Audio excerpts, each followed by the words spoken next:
口口声声说3日就能破案，结果呢？本朝首辅大臣被人当街赐死，这就是你中不王、你们申不赢的本事吗？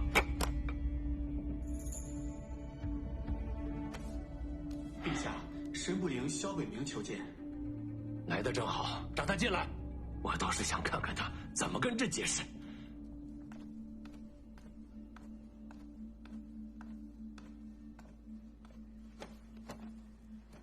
萧北明拜见陛下。好你个萧北明，沈大人之死，你难辞其咎。朕今天给你个体面的司法。陛下，此话从何说起？从何说起？从沈大人被人当街赐死说起。陛下，此事沈大人想亲自跟您禀报。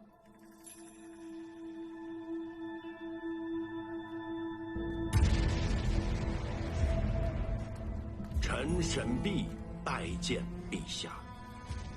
沈大人，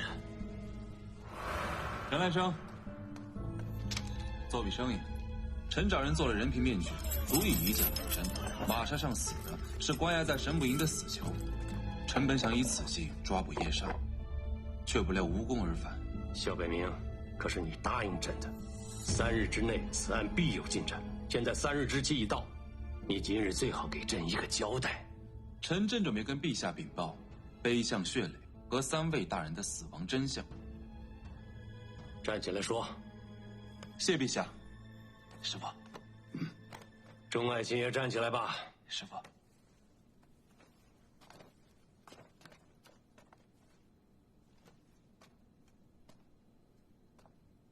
臣先从碑相血泪说起。虽然陛下命人擦去了碑相上的血泪，但事过留痕，还是被我发现了端倪。其实所谓的血泪，只是一种特殊的蜡而已。有一种蜡，原名为摩罗蜡，是番邦寺庙常用的一种祭祀物品，中原极为少见。此蜡常温下无色，但遇到温度上升，立即融化变色成血红色蜡液，又叫凤凰蜡，取凤凰浴火之意。祭祀之前，有人在碑相的眼睛上涂了凤凰蜡，一旦碑相流出血泪，他便着手杀死碑相上的功臣，造成天降惩罚的假象。这琅华阁戒备森严，那这贼人又是如何潜入涂蜡的呢？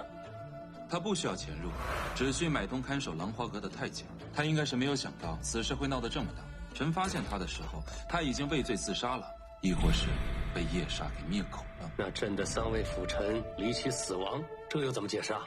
臣先从陆大人说起。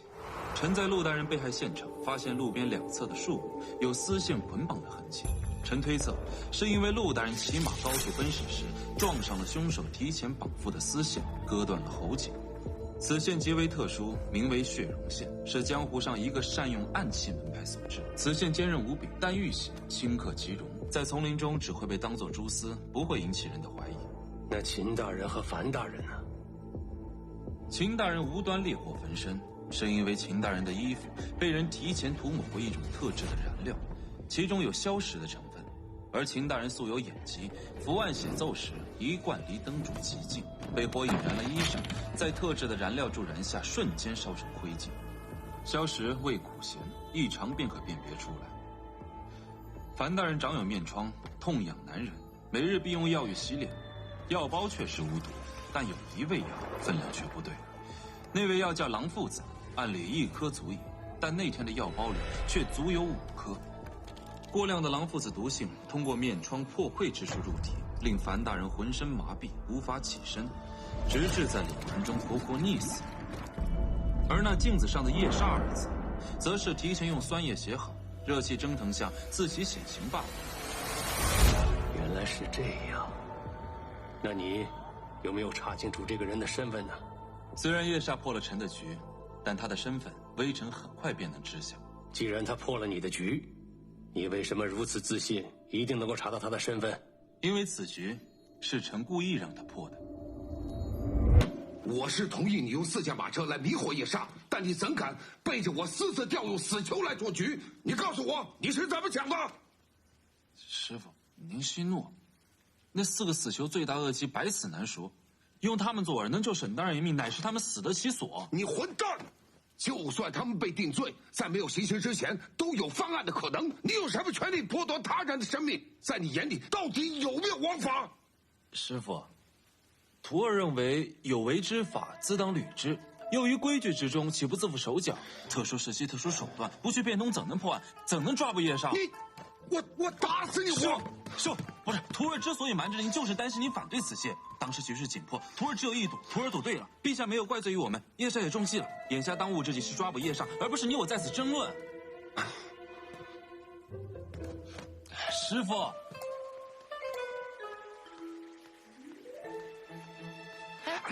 我爹跟我师兄在里面吗？这会儿可千万别进去了。他们从宫里回来以后，师傅就一直黑着脸，两个人好像吵起来了。什么？你办案太傲慢，我怕你早晚会栽在你的傲慢上。你现在还年轻，马上要跟雪曼成亲，我不想你走向歧途，将来后悔，你懂吗？师傅，您将我一手养大，又教我一身本领，恩重如山。您在我心中与我生父无异，我绝不会忤逆于您。若师傅觉得徒儿错了，待此案结了，叶杀落网了，徒儿再向您父亲请罪，届时要杀要罚，皆听师傅处置。罢了。圣人云：不愤不启，不飞不发。人呐，只有栽的跟头以后，你才能知道谨慎小心。此事暂且不提，等破了案以后再说吧。多谢师傅。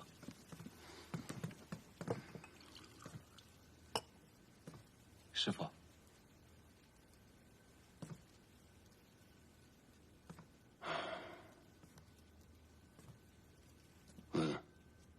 你在宫里说你是故意让叶煞破局，好查出他的身份线索，是怎么回事啊？当我查明三位大人的死亡真相时，便发现叶煞的身份绝非寻常。三位大人的生活习惯、行踪动向本是绝密，绝非寻常人能查到，所以徒儿怀疑。你怀疑叶煞是朝中之人？没错，但朝堂人员众多，必须要缩小范围，所以我利用那天从沈府出来的4辆马车做了文章。我以求援之名，将沈大人在4辆马车上的假消息定向传给了朝中具备作案能力的官员。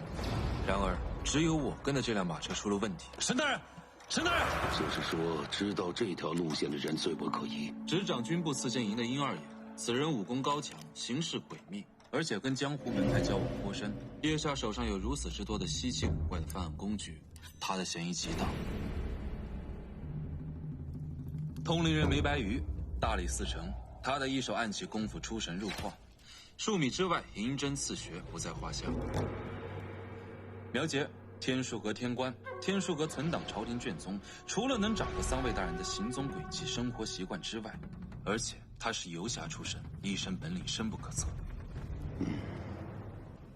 这3个人虽有嫌疑，但没有直接的证据，而且这3人位高权重，绝顶聪明，跟踪调查必定会被发现。如果想有新的线索，就得真凶再度犯案。若任由他犯案，还会有更多的高官死于非命。现在朝廷已经不能再承受更多的动量折损了。其实并非没有办法，只要寻个契机，将他们3人聚在一处，设法询问。徒儿有信心能分辨出谁是真正的叶煞。什么办法？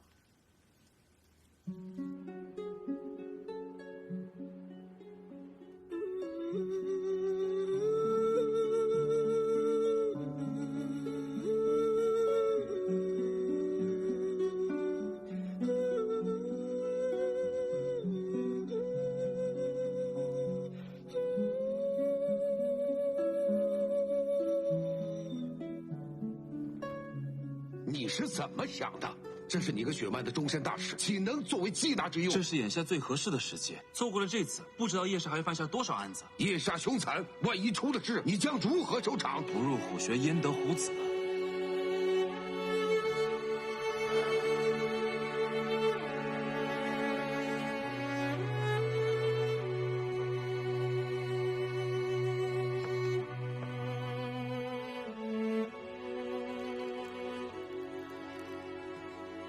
师傅，喝口茶吧。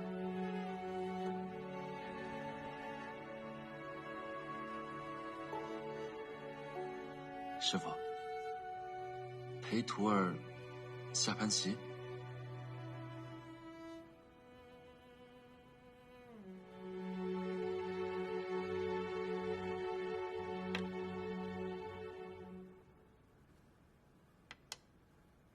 这不是我教你的路数，此番你是兵行险招啊。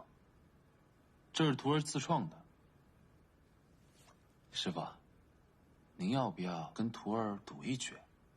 下棋就下棋，我从来不以下棋赌任何事情。一旦掺有杂念，这棋局啊便不纯粹了。师傅，我已经戳穿了叶煞的身份了，他不是我的对手，为何明日我不能在场？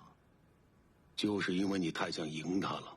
这些年你屡破奇案，没人是你的对手。论破案、击凶这种才能，连我都得承认你已经青出于蓝。那您明日更加应该带我。正因如此，你的心平静不下来。你太骄傲，甚至是自负。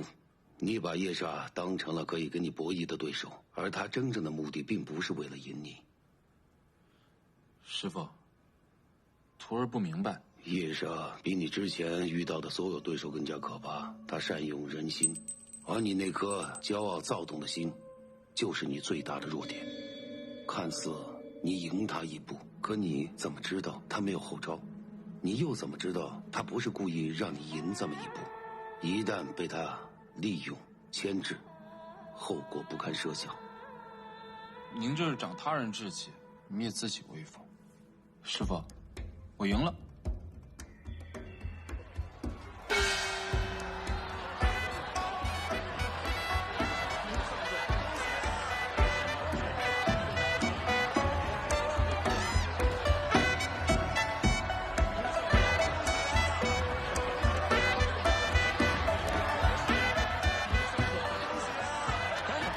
新娘子怎么没坐花轿，也没带盖头？听到了吗？有人问你呢。我可不是一般的新娘子。我今天给你挑的这个马夫也不一般。周凤渊，你平日里穿的花儿招展也就算了，怎么今天还穿红色？本公子爱穿什么就穿什么，你管得着吗？诸葛马夫，今天本姑娘大婚，说句吉祥话来听听。叶煞还没有抓到，你们别得意得太早。双喜临门，叶煞你赶上了。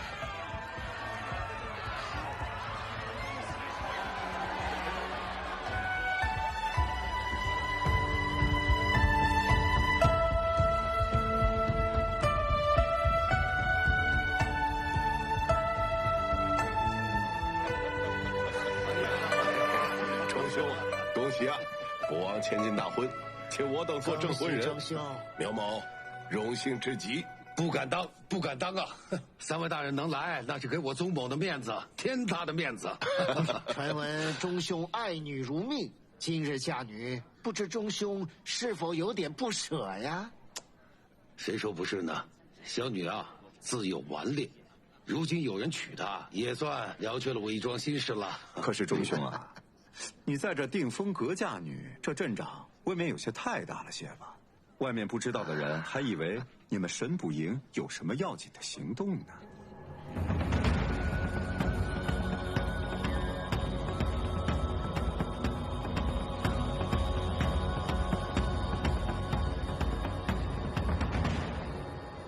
你如此谋划，岂不是将在场的所有人置于险境之中吗？这万一出了事，你将如何收场？只要计划得当，徒儿有信心能够保证在场所有宾客的安全。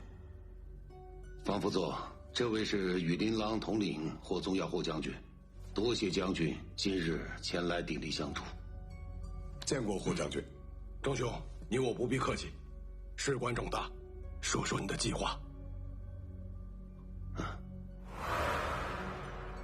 这北冥啊，是我的儿徒，不是赘婿，不能在府上办宴，自然得找一个风景秀丽的地方了。啊，有理有理。是。好，来了。好，来，三位请。好，大哥请，先别请了。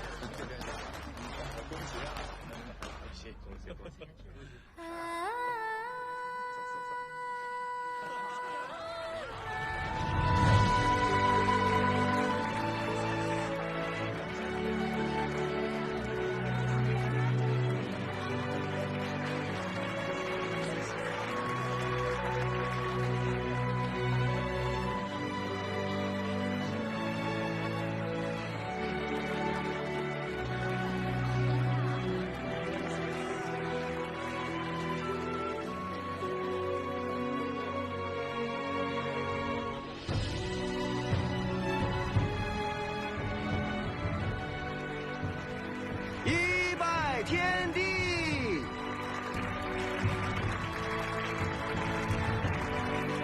二拜高堂。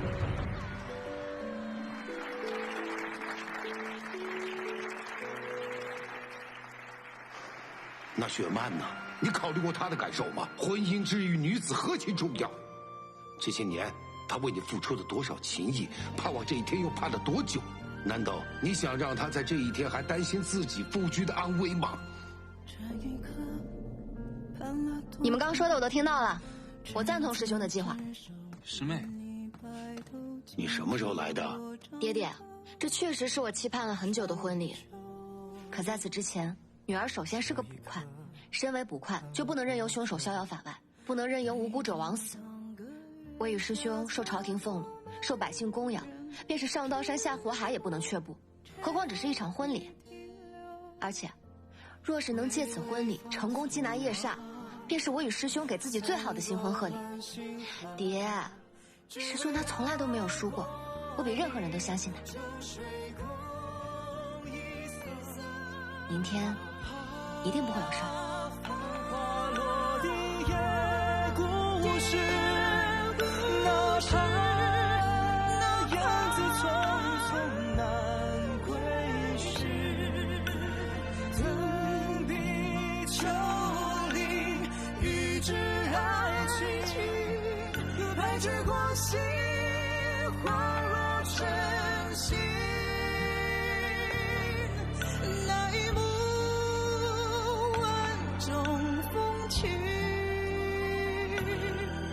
抵得住刀光剑影。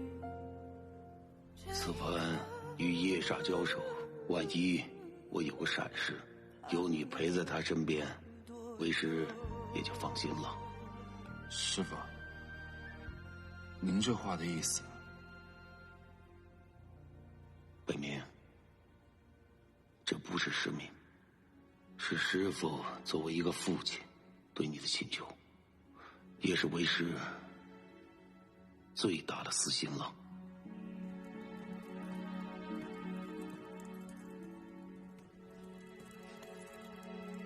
师兄，你在为爹爹担忧吗？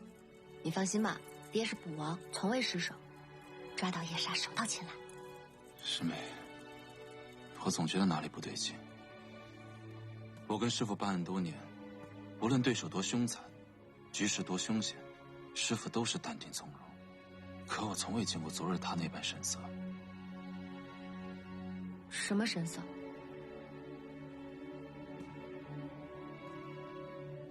师父他像是在交代后事。爹，您怎么来了？给，这是什么？这是你的嫁妆。爹将家里所有的田地铺子的地契，全存在了钱庄，以此颁之为信物，可去取出。爹这辈子没攒下多少家产，可是全凑出来，也可以让你衣食无忧了。爹，听我说，你知道吗？女孩子家有了钱，才会有底气。来，让爹再抱抱。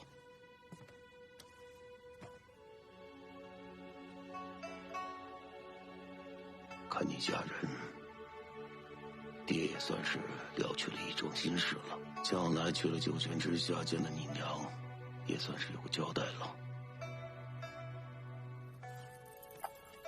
他昨日将这扳指交予我，说是我的嫁妆，他更像是托付。听闻来这定风阁，必游风波湖啊！这风波湖的美景，可真是金钟一绝。哎呀，梅兄所言极是啊！此事啊，我早已经安排妥当了。一会儿咱们就登船啊！湖光春色，美酒佳肴，岂不美哉呀？钟兄啊，先别着急，咱们先赏赏这院中的美景，然后啊，咱们再品上一杯香茶，如何？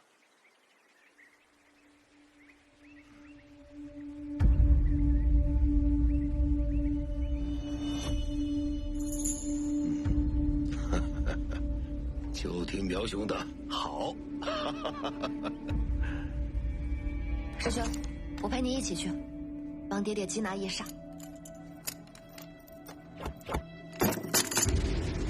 对不起，师妹，我答应了师父，不能让你受伤。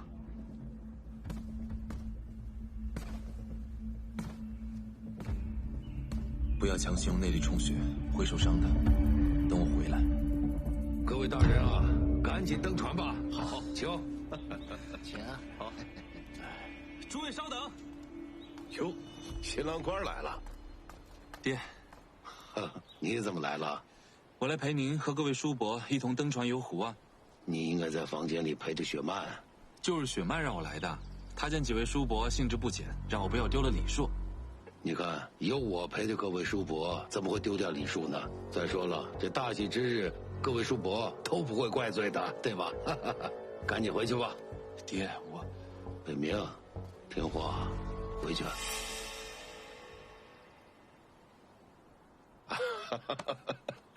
哎呀，仲兄啊，既然新郎官有这份心意，新娘子也不介意，不如让他跟我们一起游湖，不会耽搁太久。我等啊，以沾沾新郎官的喜气。对，新郎官屡破奇案，我对这些案情啊，早就开始好奇了。今天正好当面讨教一番。不错，有幸跟新郎官当面讨教，不枉来此参加喜宴一场啊。庶子无知，何来讨教呢？再说了，今日大喜之日，哪能让那个新娘独守空房呢？北明，回去。钟兄，如此固执，这船上不会另有隐情吧？钟兄，有话便讲，不必弯弯绕绕的。钟兄啊，莫不是心怀鬼胎吧？各位叔伯说笑了，我父亲爱女心切，不愿让雪曼独守婚房，承蒙各位叔伯抬举，晚辈恭敬不如从命。师父，你就让我跟各位叔伯登船游湖吧。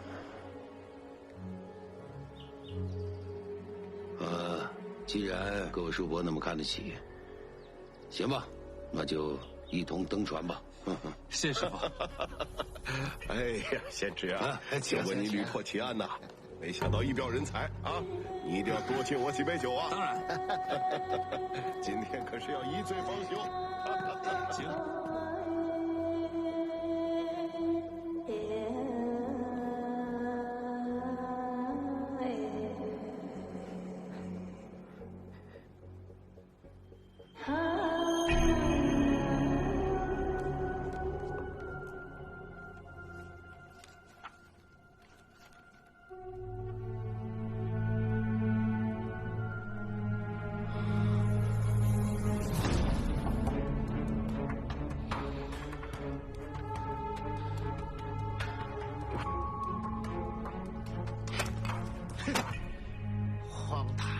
荒唐！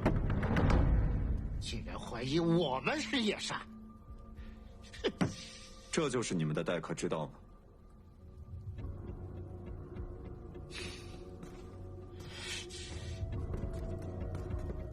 看来我们想走还走不成了。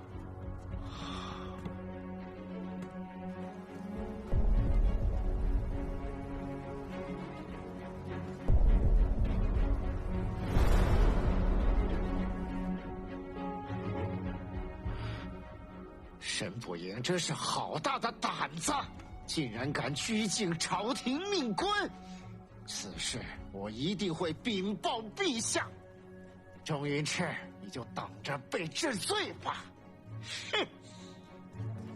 诸位大人稍安勿躁，若未得陛下首肯，我沈不赢怎敢如此安排？什么？此事是受陛下之命？三位大人不必如此惊慌，只要三位大人能够很好的配合我们审问调查，查出夜煞真凶，解我大齐之忧，抓住凶手夜煞，事后钟某人定会上门谢罪。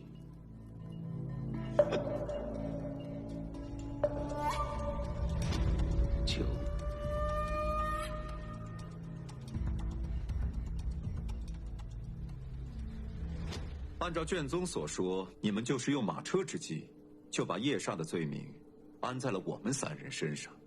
我说的没错吧？没错。梅大人，可有什么疑问？疑问不敢有，但是论到嫌疑，肯定不止我们3个人。要是知晓沈大人去向之人便是叶煞嫌犯，那么在此船上有嫌疑的，还有制定此计划的钟捕王和萧神捕啊。若我和我师父有嫌疑，何必去破那3起案件，又何必大费周章的去引叶煞现身呢？贼喊捉贼，那不是最常见的把戏吗？就像背向流血泪和3位大人的真正死因，只要知道其中办法，任谁都能做得到。说的没错，殷二爷江湖上面的渊源颇深，知道了一些杀人的手段和奇巧之物。但是2位好像也是知道了之后才开始破案的，谁能说得清楚是殷二爷知道的早，还是你们知道的早？是啊，这苗天官知道3位大人的生活行踪和生活习惯，你们神捕营想要查这些东西，不是轻而易举的事情吗？有意思。还有沈大人被刺一案，我们是提前知道沈大人在哪辆马车之上，你们师徒俩自然也知，而且沈大人是在马车内被暗器所伤，叶煞并未露面。据我所知，钟捕王的暗器功夫也不差嘛。案卷上面讲，囚犯是死在马车之上的，可当时在马车上面，只有你萧神捕1人，没有旁人作证，谁能够证明当时的死囚是死于窗外的暗器打杀，还是死于他身旁之人之手？在座的各位虽然都有嫌疑，但叶煞只有1人。苗某虽不善破案追凶之事，但对叶煞的身份却有一些自己的推断。今日之所见，更是验证了苗某心中的推测。苗大人，你是知道谁是叶煞了吗？苗天官，你想说什么？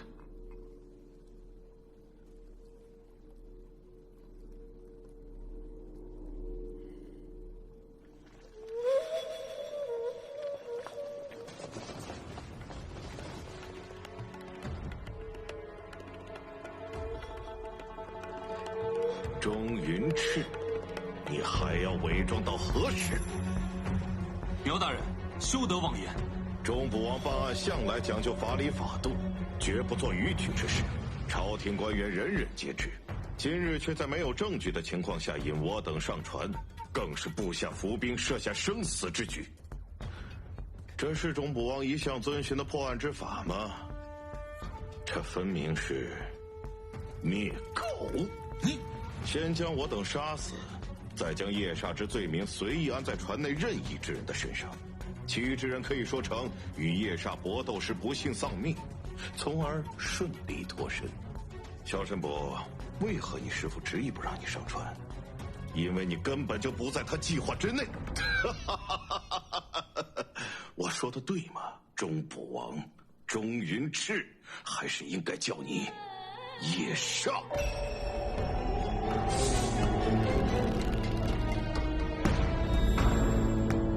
休要胡言！我师父请诸位大人上船，只为查验叶煞真身，从未想过要栽赃陷害，更不会加害于人。那我再给你讲个故事。苗大人，不要把事情搞到没有办法收拾的地步。既已上船，便没有回头路。什么故事？你到底想说什么？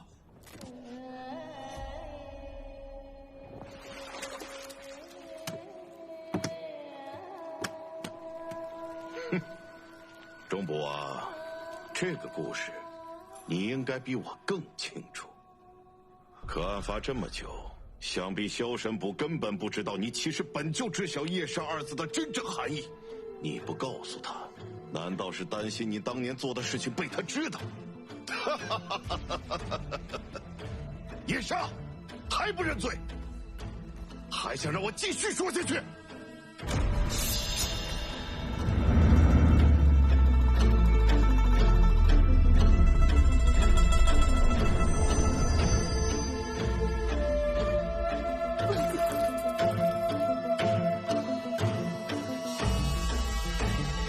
不好，有情况！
杀！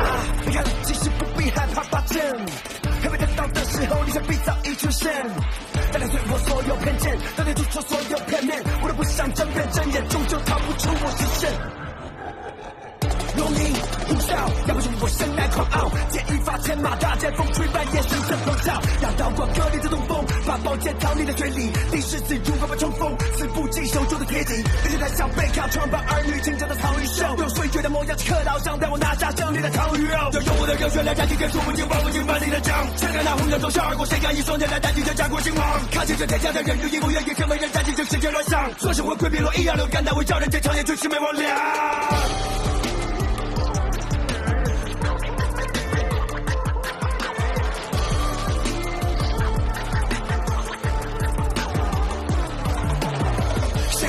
谁的剑，谁在背后伤人？有人狂，有人傲，有人恩将仇报莫嚣张。路上有红尘道，他苦海破孽障，这是火海笑沙场，魔神与民拔剑。夜杀，你看了，其实不必害怕拔剑，还没得到的时候，你想必早已出现。带来对我所有偏见，带来突出所有片面，我都不想争辩，睁眼终究逃不出我视线。农民呼啸，要不是我生来狂傲，借一发千马大剑，风吹半夜声声咆哮，让刀光割裂的东风，把宝剑藏你的嘴里，历史自如何把冲锋，死不尽手中的铁戟，那些在小背靠窗把儿女亲家的草鱼秀，用岁月的模样去刻刀上，带我拿下胜利的草鱼肉，要用我的热血来燃起这数不尽、忘不尽、万里的江，谁敢拿红尘走向而过，谁敢以双剑来代替这家国兴亡？看清这天下的人，如亦不愿意成为人，占尽这世界乱象，说生活规避落一样流干，但为招人这长夜就是没完了。